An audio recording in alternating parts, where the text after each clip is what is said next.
Hello and welcome to the Connect the Dots podcast. My name is Heather and I am your host. For those that aren't watching online or for those that are visually impaired, I am a white woman with short strawberry blonde hair. Today I have on a clear frame glasses, a black shirt and suit jacket, and kind of a bright red lipstick. The subject of our podcast today had a similar look. So I'm taking a cue from Savvy. If you don't know who Savvy is, Savvy writes books. She does YouTube videos and such, but sometimes she dresses as the people that she talks about, and I thought, well, that'd be fun to do today. Other than that, I am sitting in front of a dark teal wall that has a line and dot pattern in white. I also have a variety of paintings on that wall as well. I am very glad that you have joined me today. This is episode 6 of season 3, and we are back to the top of the rotation in our topics. So today it's a deep thoughts episode, and I really did some research and deep thinking on this subject. I do want to say there is one instance of explicit language when I read a quote here in just a few minutes. There is also the mention of sexual trauma and self-harm in this episode. If you are uncomfortable with either of these things, or any of these things, I would recommend that you might skip this episode and come back next week. But I will give you a warning before the latter two so that you can go ahead and skip ahead and continue to listen, and you won't miss out on the whole story. It's just a couple parts of the story. So, but today, if you have not guessed, we are going to talk about Elizabeth Holmes, and we're going to address if Elizabeth Holmes has set the clock back for women entrepreneurs. If you don't know who Elizabeth Holmes is, I'll start with some background. She was the founder and CEO of Theranos, which was, I guess the best way to describe it is a medical tech company. Their mission was to eliminate the need for intravenous blood draws by running all necessary blood tests with blood from a simple finger prick. She had 2 devices, the Edison and the Minilab. She dropped out of Stanford at 19 to start this company. She ended up raising $945 million over the course of time that the company was active, and she lied a lot. She has recently been convicted of 4 counts of fraud. Her sentencing will take place later this year.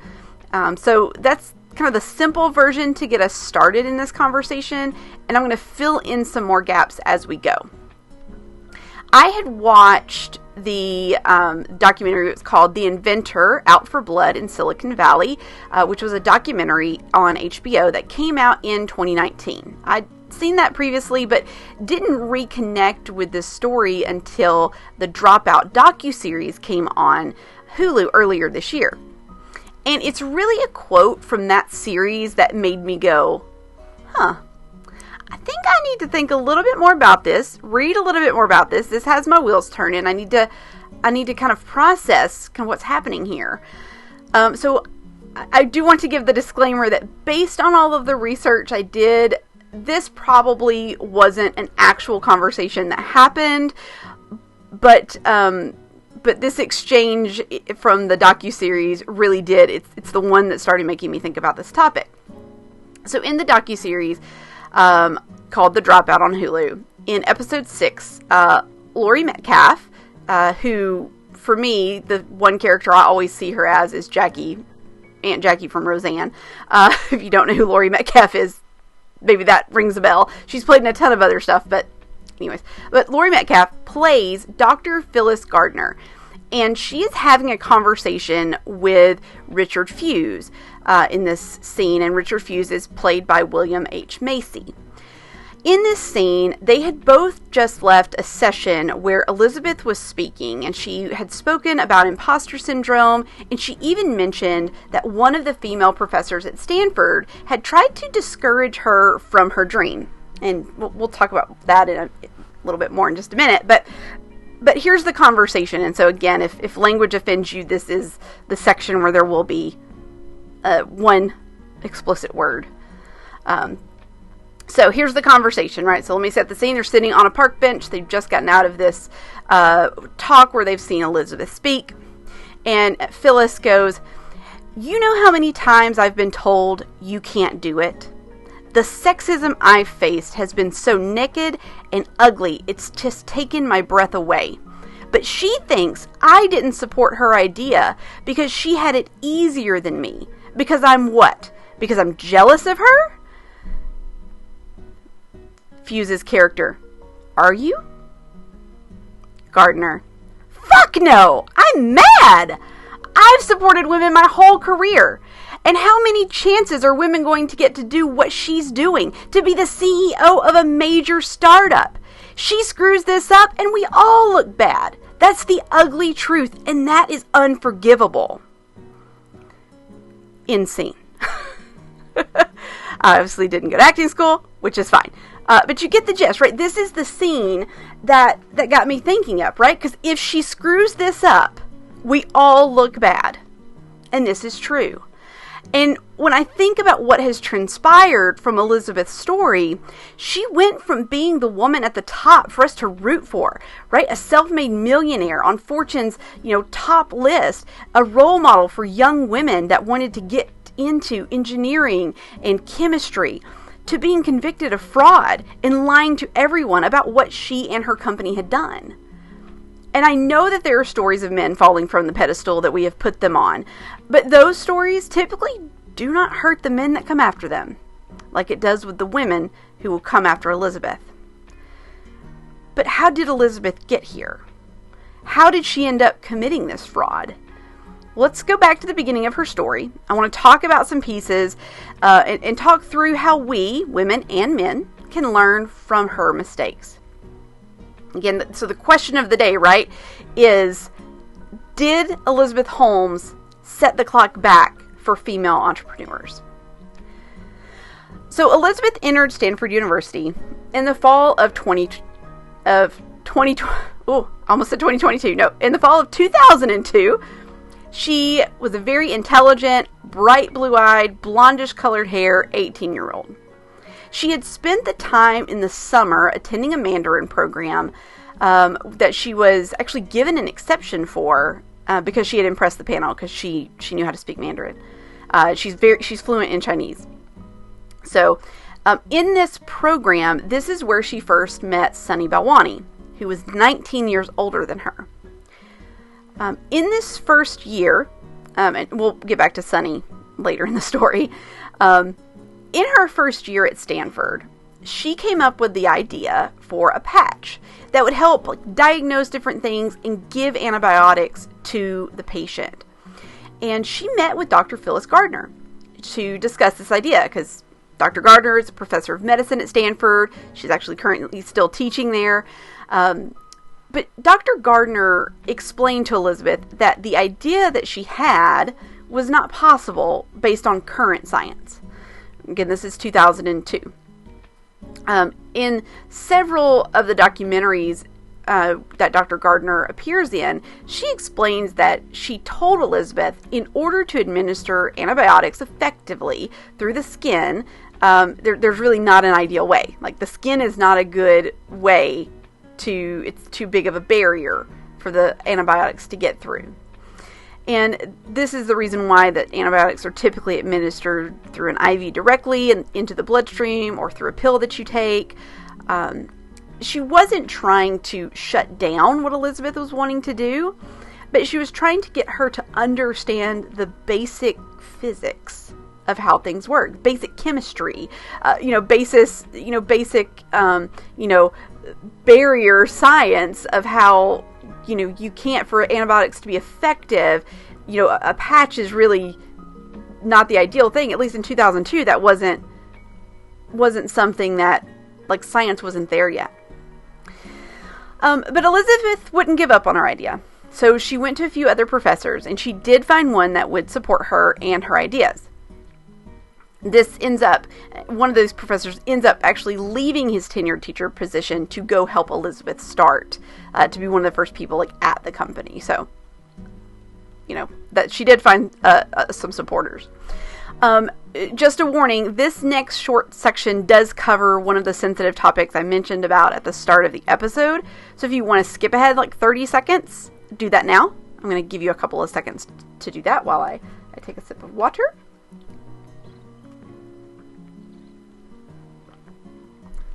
Okay. So during her short time at Stanford, Elizabeth Holmes does say that she was raped. And in January of 2022, NPR did obtain a copy of a partial police report from the evening of October 5th, 2003, in which Holmes called the police and allegedly she was sexually assaulted at a fraternity house at Stanford between 1 and 3 a.m. that morning. The police report supported the claims that Holmes made during her recent trial, in which she said, "I was questioning how I was going to be able to process that rape experience and what I wanted to do with my life, and I decided that I was going to build a life by building a company." So after this incident happens, and in the docuseries The Dropout, they kind of portray this as well, but after the incident, she finds comfort in her relationship with Sonny. So she had kept up with Sonny, since they had met in the Mandarin program, kept up on and off. He had been married at the time. He had since divorced. And so shortly after, at some point, they begin dating. So for those that skipped ahead, welcome back. At the end of her freshman year, Holmes worked at a laboratory in the Genome Institute of Singapore and tested for several acute respiratory syndrome coronavirus, so SARS, right? Because this was around the time of SARS. So she was testing that through the collection of blood samples with syringes. She filed her first patent application on a wearable drug delivery patch in 2003. And then in March 2004, she dropped out of Stanford School of Engineering. She then used her tuition money as seed funding for a consumer healthcare technology company. So she went to her parents and said, "Dropping out of school, I want to start this business. Can I have my tuition money to do so?" And they said, "Yes, here's your tuition money. Go start your business." So that's kind of that's her history at Stanford, right? She was there for, looking at it this way, maybe a year and a half, maybe, before she dropped out. Now, as she began her company, the focus moved from the idea she had for the patch, right, that you could wear, to one where you could run various blood tests with just a few drops of blood from a finger prick versus having vials of blood drawn from your arm. Apparently, Elizabeth is really scared of needles. She doesn't like them. I mean, I don't blame her. I don't like, I'm not particularly fond of, getting poked and having vials of blood drawn. I get it. But that was kind of why she wanted to go to this, a few drops from the finger prick versus having, your blood drawn from your arm. In the HBO documentary, they mentioned that her idea was that what if everyone could have this technology in their home, right? That is this blood testing machine that does the work with just a small amount of blood. Then a person would be able to see the changes in their blood more quickly, right? So instead of seeing your blood work in the form of a static picture every 6 months or once a year, it would be more like a movie. And you would be able to really catch and treat any diseases faster.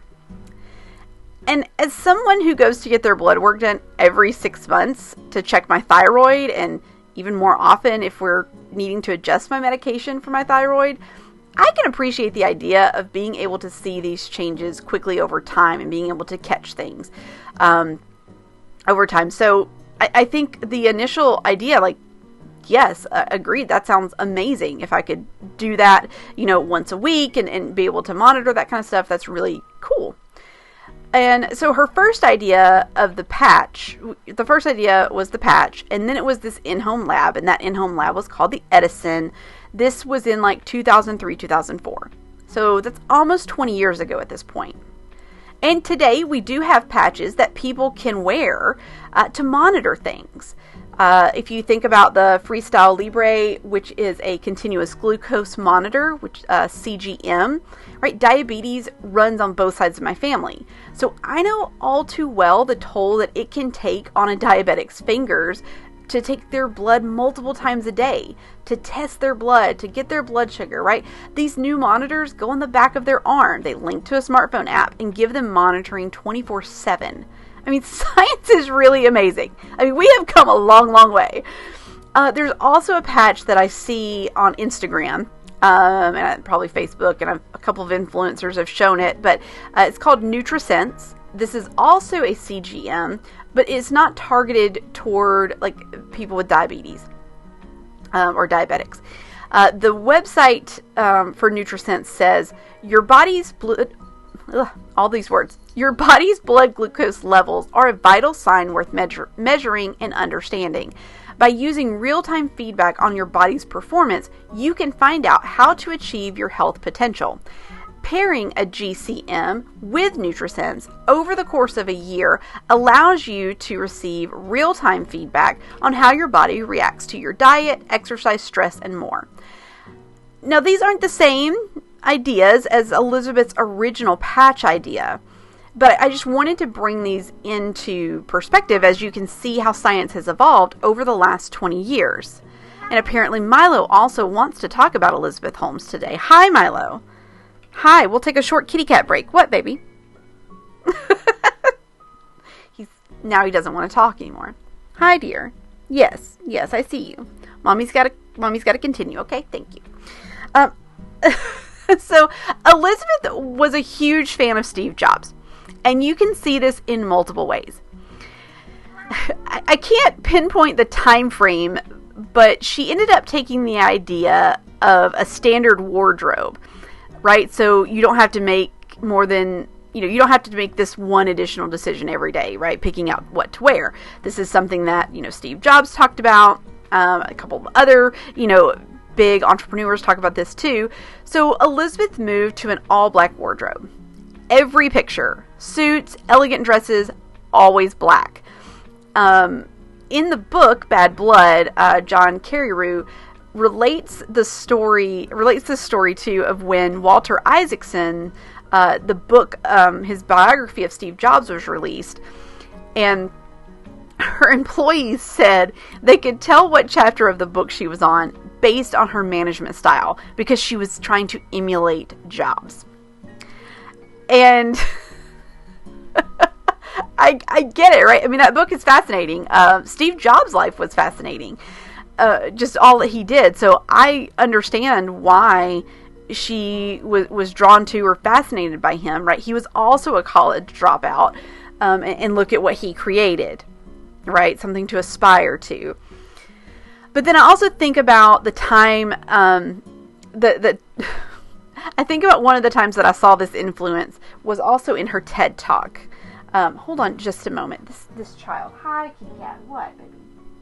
I know you really want attention. Mommy can't give it to you right now. Okay? This child. I love this child. Okay. We're going to have treat gate here. People are going to be like, you're ignoring your kitty cat. I'm not. He has food. I promise. He has food. He has water. He just wants love. Okay, sorry. Back to this, right? So, in her TED Talk, she's wearing all black. She's giving this compelling story about the origins of Theranos and the future that they were creating.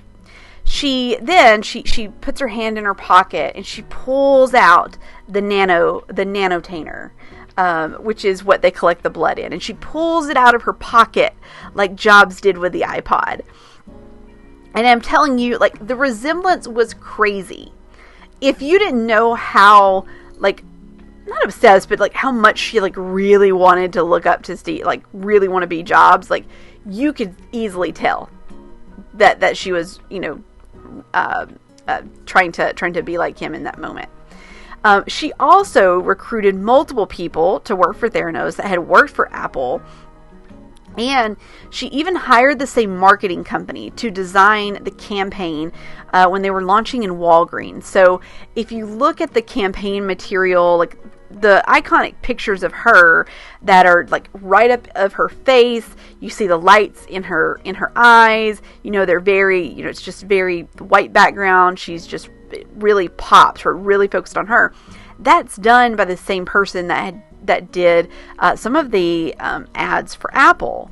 That's what she wanted. She wanted him to do these ads because they had done them for Apple. So very much, she was very, very invested in trying to be like Steve Jobs. So good, bad, whatever, however you feel about it. That's you can take your opinion about that. But that's how invested she was. So now remember, Elizabeth started this company at 19 years old. She's trying to raise funds to do the research. And I can imagine what it must have been like to go into these rooms of older white men to pitch this idea that is kind of like, what? You want to do what? You want to put a box in everybody's home that tests their blood? You want to run, like, really? Like, this kind of, you have to convince them of this. And regardless of how intelligent you are, when you're 19 or 20, you can still sound like a 19 or 20-year-old. And at some point early in this venture, Elizabeth started talking in more of a baritone voice. On purpose. So the Dropout docuseries on Hulu has a short scene of her trying out this new lower voice. And if you watch any of her talks, you immediately notice this like lower tone of her voice.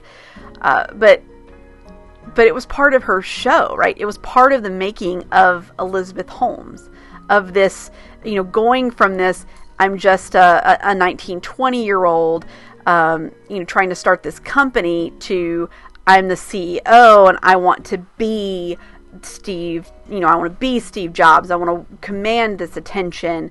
How do I do that? And I want to pause here for a moment, because it's things like this that frustrate me.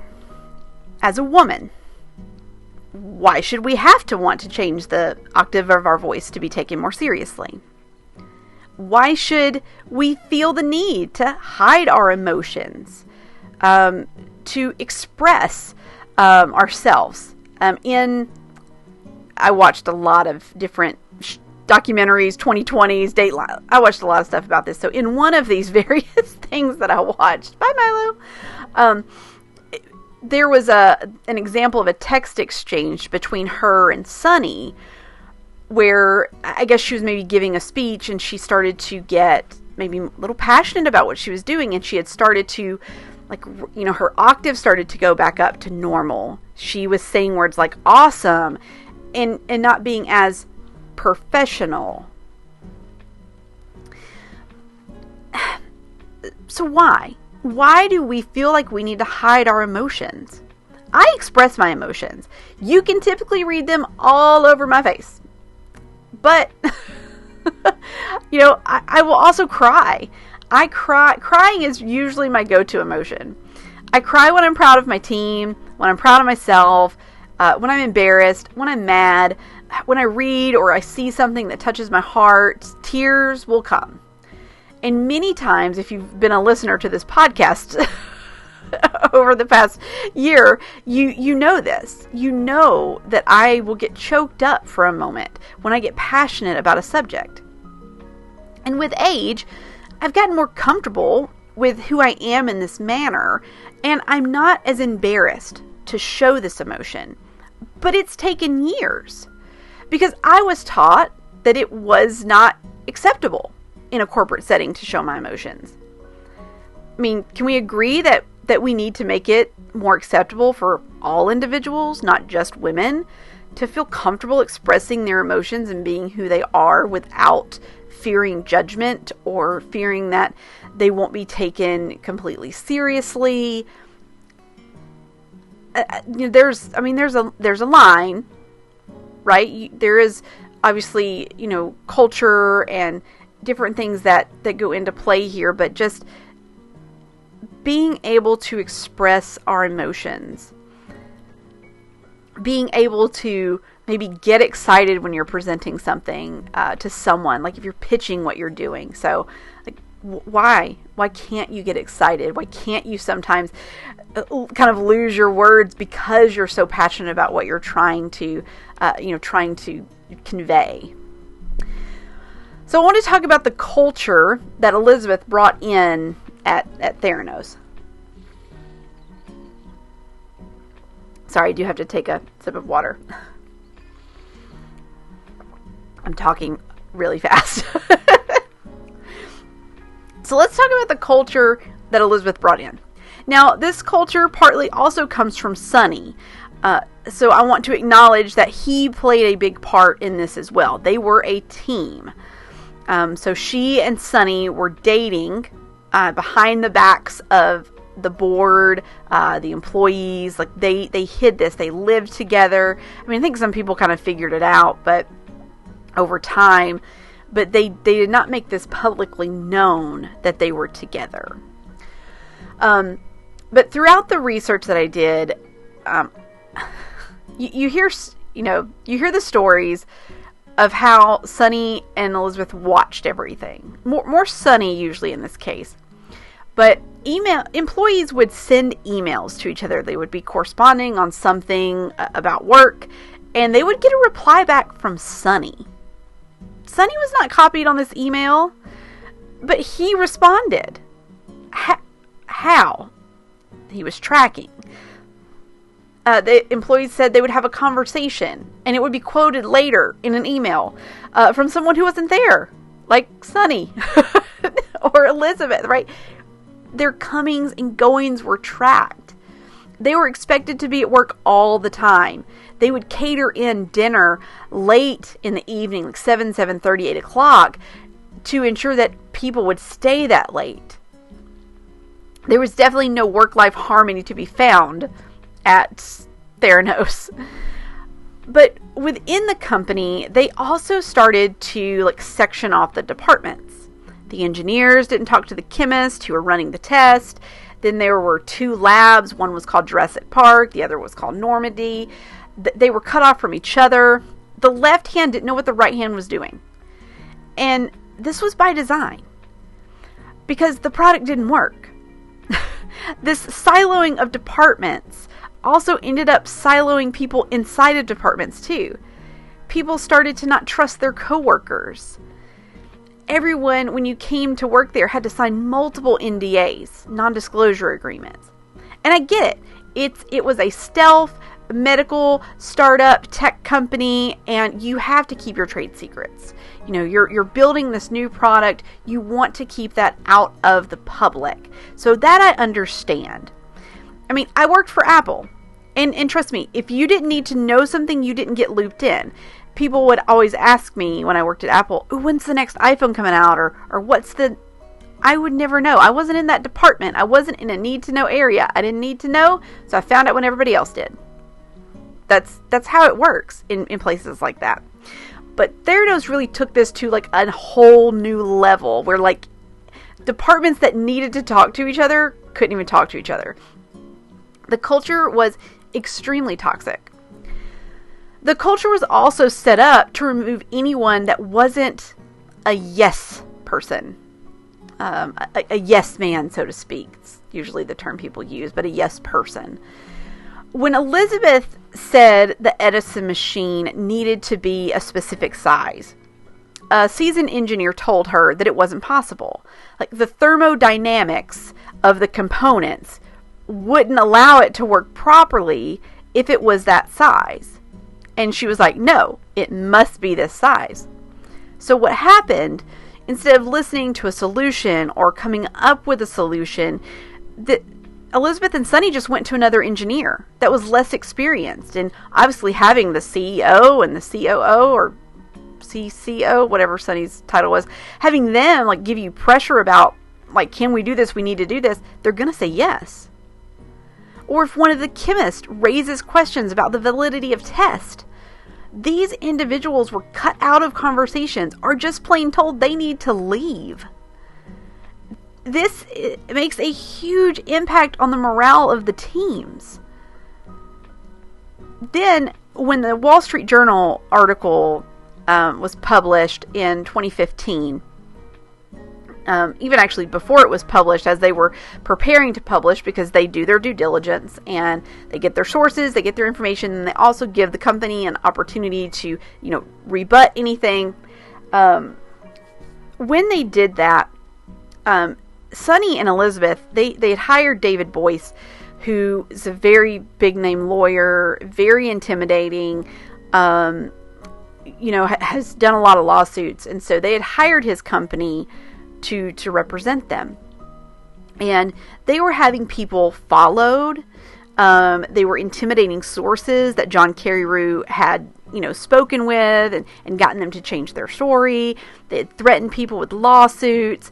I mean, just unimaginable, like how that, that culture, like how that really impacts people. Like, that's crazy. So I'm going to give a warning, right? This next section is going to cover the other sensitive topic that I mentioned at the start. So if you want to skip ahead a couple of minutes, this section is a little bit longer. I would recommend that you do that now. I'll take a sip of water, give you a couple seconds to do that, and then I'll jump back in.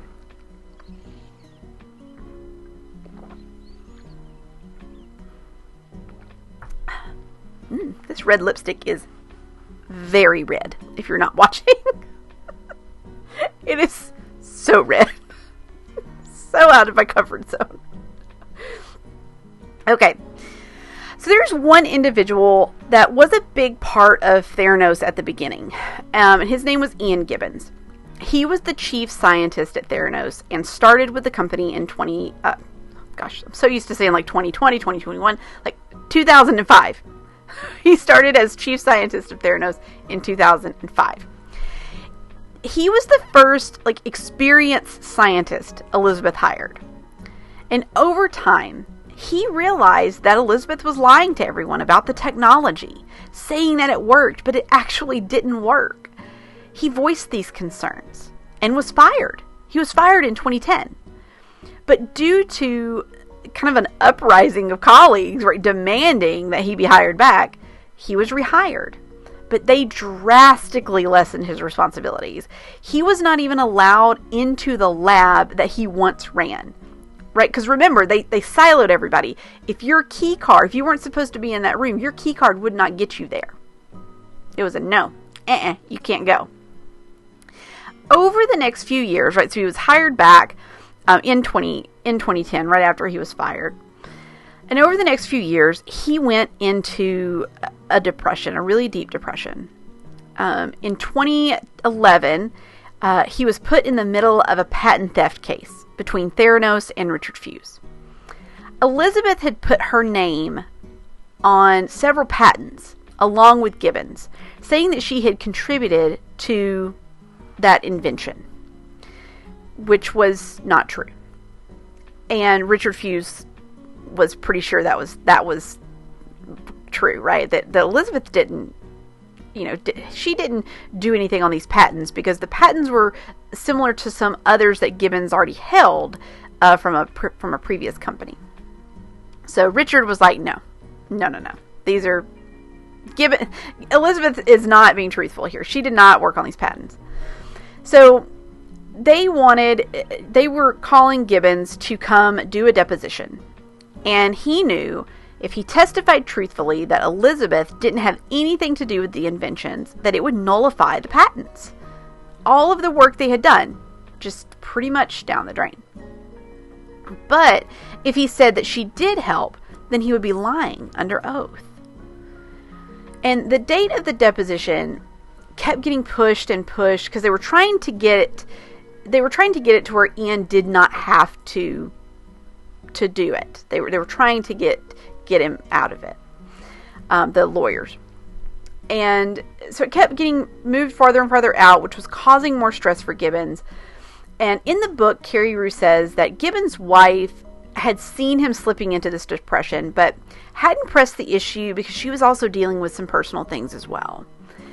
But she did realize how severe his depression was, and had talked to him, and he was going to go and get some assistance from the doctor. He was going to go to the doctor who was going to address this. Well, on May 15th of 2013, he found out that the deposition was set for 2 days later, May 17th. And on the evening of May 16th, Ian overdosed on medication and alcohol. His wife found him the next morning. He was rushed to the hospital. He ended up dying on May 23rd of liver failure. He's a chemist. He knew what he needed to take and to drink to make this happen. So all of this stress, right? All of this stuff led him to take his own life. Theranos didn't even send an email out to the employees. When a colleague finally found out what happened, he sent an email out to the individuals who had worked closely with Ian over the years. Ian's wife had reached out to Theranos to let them know what happened to Ian, but all she got was an email from the lawyers stating that she needed to return Ian's work computer and any other confidential papers that he may have brought home immediately. That was it. The way that Elizabeth had set up the culture that made someone so anxious and depressed that they would take their own life is sickening to me. He was a man trying to do the right thing. He was a committed biochemist that wanted the product to work, but when he questioned and he brought up concerns, he was shut out. I'm going to take a pause for those that may have skipped ahead so they can hopefully come back in now. Okay, if you skipped ahead, welcome back. When Elizabeth started Theranos, I think her intentions were pure. She really did want to help people. She believed in the idea. In all the ways that I've seen this story play out, I noticed that the only woman she ever went to was Dr. Gardner. And after Dr. Gardner kind of gave her, this, hey, this is what your idea right now, this is not possible, right? She was trying to guide her and help her understand, right? After that, she gravitated towards men for support. Her board was all men. Most of them had a connection to the military or politics. And after the company started bringing in big investors, but the product wasn't working, it seems like instead of leaning on people who knew how to maybe make the product work, right? Like change the size of the box, she just kept saying it worked. She kept finding people who just said yes and dismissed any negative outcomes. When did that shift happen? When did she go from believing in helping people to lying about the product? Where was that line? But I also think about the people that she brought in for the board and for partnerships. How did she convince them to just believe her? Here's this product. Nope, you can't see it. Trade secrets. We're not going to show you. Can't come to the lab. Can't give you any information on how this works. But you want to invest? Yay! I understand that when you're starting a company and you've got to give projections about how things are going to go, right? When you're trying to get investors, you have to kind of give some projections on how you think the company is going to make money, right? How you're going to get to the end result where your investor is going to make money. I get that. But I think about if you're going to join the board of a company, if you're going to make a multi-million-dollar partnership with this company, you're going to invest in this company, why was there no due diligence done? I know that Walgreens sent someone to inspect the labs, someone who's trained to do that, who runs labs, who knows labs, who needs to make sure that everything is proper. But Elizabeth and Sonny never let him in the lab. So when I think about this in simple terms, right? If I'm going to go buy a car, I'm going to test drive the car. I'm going to look under the hood or have a mechanic look under the hood. I'm going to run a Carfax report, etc. I'm not just going to say, sure, I'll take it because the salesperson said it's a great investment. No. So if you're going to invest multi-million dollars, multi-millions into a company, why are you not doing your due diligence? If they won't let you in a lab, I get Walgreens was in a very precarious position then. They really needed something to kind of like help turn them around, and they were like, this is it. Like they had FOMO. Safeway was the same way. Safeway also invested. And neither of those two ventures worked out because it was all a lie. But they were both so scared. They both had FOMO, fear of missing out, that they did not do their due diligence. And there is a lot of evidence that Elizabeth knew what was going on. She was not oblivious to the fact that this product didn't work. She was lying about what devices or machines the tests that they were getting were being run on. They were being run on commercial machines that they altered versus her devices that they had developed, the Edison and the Mini Lab. In her TED Talk that I mentioned earlier, this was like 10 or 11 years into this experiment. And she knew that these things weren't working. She knew it. But she stood there on stage and she told everyone that it worked. And she knew it didn't. And I think it was Dr. Gardner that said in an interview that Elizabeth had told her that she would just fake it till she makes it. And there are times when that advice is okay. Like when you're nervous about giving a speech, right? And you tell yourself, nope, I'm not nervous. I'm not nervous. I'm not nervous. You fake it till you get out there and you start going and you feel good, right? Or asking for a raise, right? Getting that confidence up to go in and maybe have that kind of uncomfortable conversation. But when it comes to people's health, you don't fake it. You should never fake it. That's not a time to fake it when you have people's lives in jeopardy. There was another. Again, I watched so many, I can't even... they're all linked in the notes below, everything I watched and read. But one of them talked about how, did Sunny and Elizabeth think that, like a software startup, you can roll out a soft launch of a software, and it may have bugs in it, and you just go, oh, let's fix those, and you can fix those as you go. Healthcare is not the same way. You can't do that with people's health. You don't just, no. There are testing, there are regulations, those things are there for a reason. You can't just fake that stuff. Okay, this brings us back to the question of the episode. When I think about how she conducted herself as a CEO, and how she lied to so many people and investors, I can't help to think about how this can affect the future for other female entrepreneurs and CEOs. For those young women who have a brilliant idea that will change the world, are they going to be scared to try because they don't want to be seen like her? Are they going to be scared to try, or are they going to try, but are investors going to look at that young woman and think, oh no, is this another Elizabeth Holmes? I don't want to be hoodwinked again. Versus thinking, this idea is great, and it can work, and it can change the world. I hope not. I hope that young women can see this story and realize what not to do.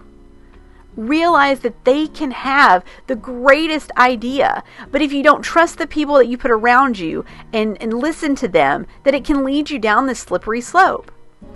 Elizabeth had extremely smart people around her. She had engineers telling her, thermodynamics of this don't work. You have to make it bigger. You can't, but she wouldn't listen.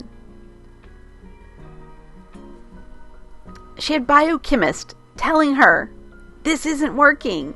These tests are failing. We're not able to calibrate these machines. Wouldn't listen. It takes you down a very slippery slope. If you hire the right people to come around you and help you build an idea, you do have to trust those people. You have to trust and listen to them. I also hope that this story has taught investors and potential board members that you need to ask questions and do your due diligence. You aren't going to be of service to a company unless you do that. Because if you don't, then you're just part of the problem. You're ignoring the facts and believing the fable.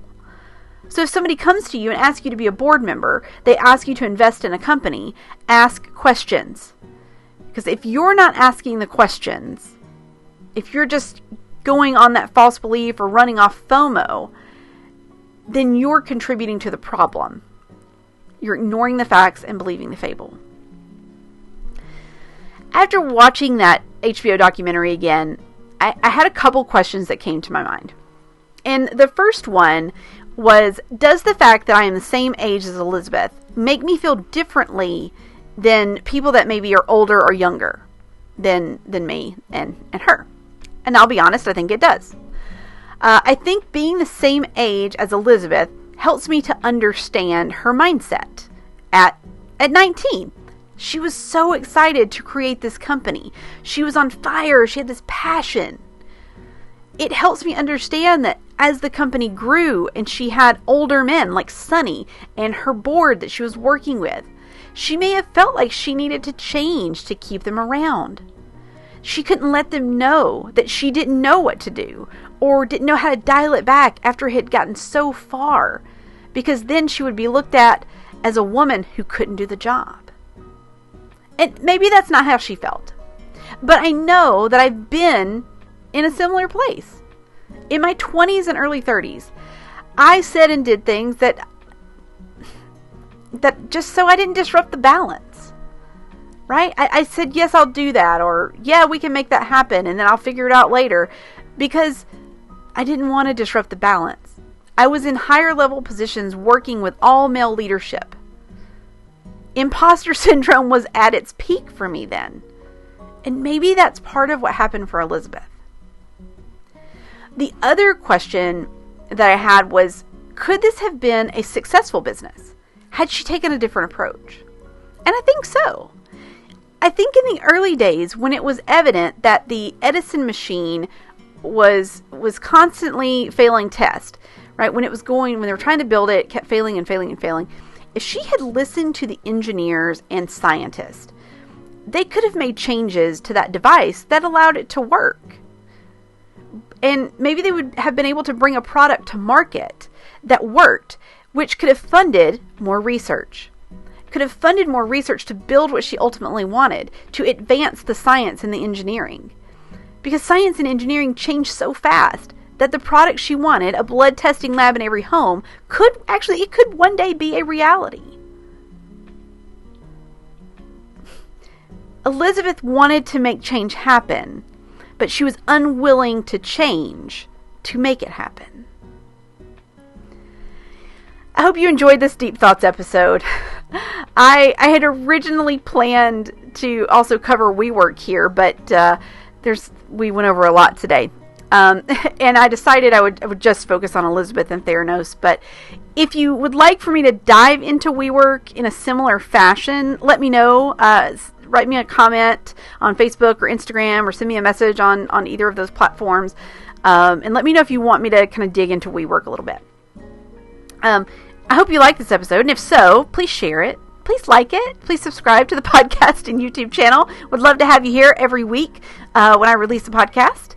I want to say thanks again to everyone who listens. You helped me earn some coffee money through my Anchor ad, and we held a live coffee chat on Memorial Day. If you did not catch that live coffee chat, you can find it over on Instagram. It may be here on YouTube, but at the time that I'm recording this, it's before it actually happens, so I don't know if it's going to be on YouTube yet or not, because I'm going to be out of town, so probably not. But go look for the live coffee chat. It'll be up on Instagram for sure, and it'll eventually be up on YouTube. All right, I'm going to close this out today like I always do, because I want you to know that you are loved and you are worthy, and there are great things ahead for you in this life if you trust and believe in the Lord. Talk to you next week. Bye, everybody.